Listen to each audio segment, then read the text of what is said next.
يا جماعة، اطفوا النور تماما، البسوا السماعات واستعدوا للي هسمعه لكم، لأن اللي حصل مع سيف ما كانش مجرد عطل فني، ده كان اختراق لحياته كلها. سيف كان مدمن تجربة تطبيقات الموبايل الغريبة، وفي يوم لقى تطبيق على الدارك ويب اسمه فاينل سين أو آخر ظهور. التطبيق وصفه غريب، بيقولك هتموت إمتى وبأنهي طريقة. سيف ضحك وافتكره مقلب، وحمل التطبيق، وبمجرد ما فتحه الموبايل سحب صورة لوشه سيلفي لوحده، وظهر عداد تنازلي: باقي من عمرك 59 دقيقة و59 ثانية و59 جزء من الثانية.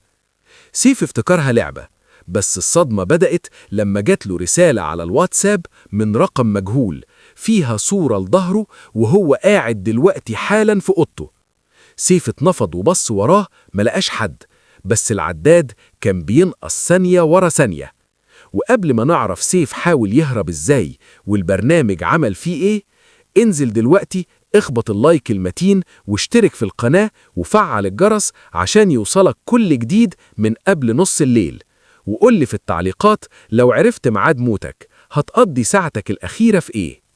سيف حاول يمسح التطبيق، بس الموبايل كان بيهنج، وكل ما يضغط ديليت تطلع له رسالة: لا يمكن حذف القدر.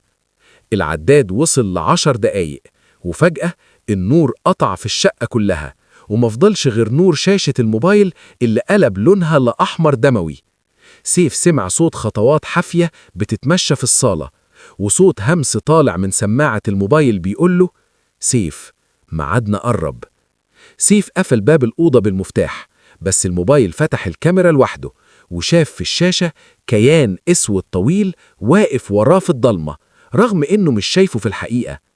العداد وصل ل0 ساعة و0 دقيقة وثانية واحدة، وفي اللحظة دي الموبايل صور آخر صورة.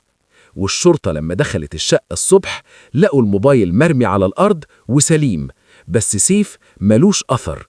ولما فتحوا تطبيق فاينل سين لقوا صورة سيف وهو محبوس جوه الشاشة وملامحه مرعوبة، وجنبه جملة مكتوبة: تم تثبيت الروح بنجاح. ولحد النهاردة أي حد بيحمل التطبيق ده بيشوف صورة سيف كخلفية وهو بيحاول يكسر الشاشة من جوه ويخرج. استنونا في الحكاية الجاية قبل نص الليل.